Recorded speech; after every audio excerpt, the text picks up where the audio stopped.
InDesign allows you to assemble text and graphics in order to create multi-page documents, whether bound for print or the web or some other electronic medium. In fact, a single document can be repurposed for many mediums if you like. In this exercise, I'm going to show you how to create a new document in InDesign. I'm looking at the welcome screen, which appears each time you launch the program and whenever you have no document open inside the program.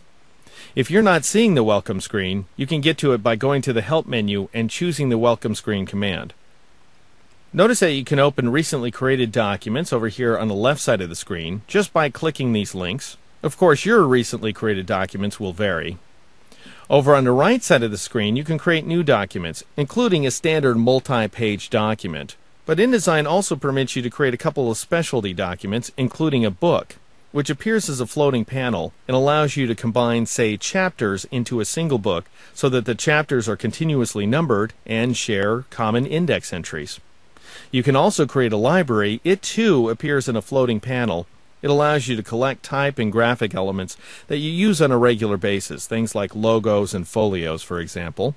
Also, if you're creating a new document and you want some help, you can go ahead and click on this From Template button in order to see some templates that Adobe has created for you in advance. I'll go ahead and click on From Template.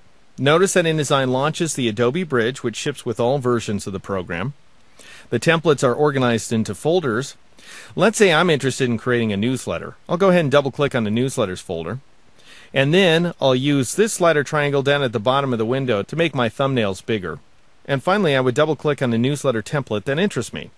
Note that these templates will open as untitled files so that you can save them without overwriting the original.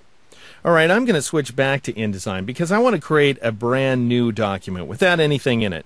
So I'll click on the Document button. I could also go to the File menu and choose New Document or press Ctrl-N, Command-N on the Mac. And that will bring up the New Document dialog box. If this is a regular document like a brochure or a newsletter, you probably know how many pages it's going to be. But don't worry if not. You can always add and delete pages later on.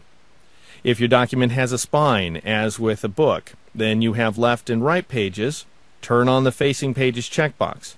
Don't worry about master text frame. It's not something you need for most of your documents. Next is the page size option. If I click this down pointing arrowhead, notice I can select from common paper sizes, such as those available to us in the States and overseas. You can also select a common screen size, perfect for web pages and kiosks and so on. However, what I'd like to do is enter some custom sizes. Now notice that my width and height values are represented in picas, where 6 picas fit inside of an inch. So when we're seeing 51p0, that means 51 picas 0 points, and there are 72 points in an inch, or 12 points in a pica. If that doesn't appeal to you, if you want to enter your width and height values in, say, inches, you can override this value on the fly just by typing in 8IN, for example, because I know my books are 8 inches wide, let's say. And then, after entering that value, I would just press the Tab key. InDesign will go ahead and convert it to picas on the fly.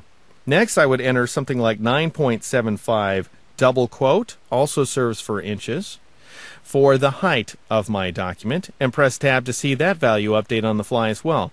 You can also enter mm for millimeters or cm for centimeters. Lots of different ways to go. Alright, I'll set that back to what I had there, 9.75 IN. The orientation will be automatically specified by your width and height values, but you can change it if you want to by clicking on the horizontal option, for example.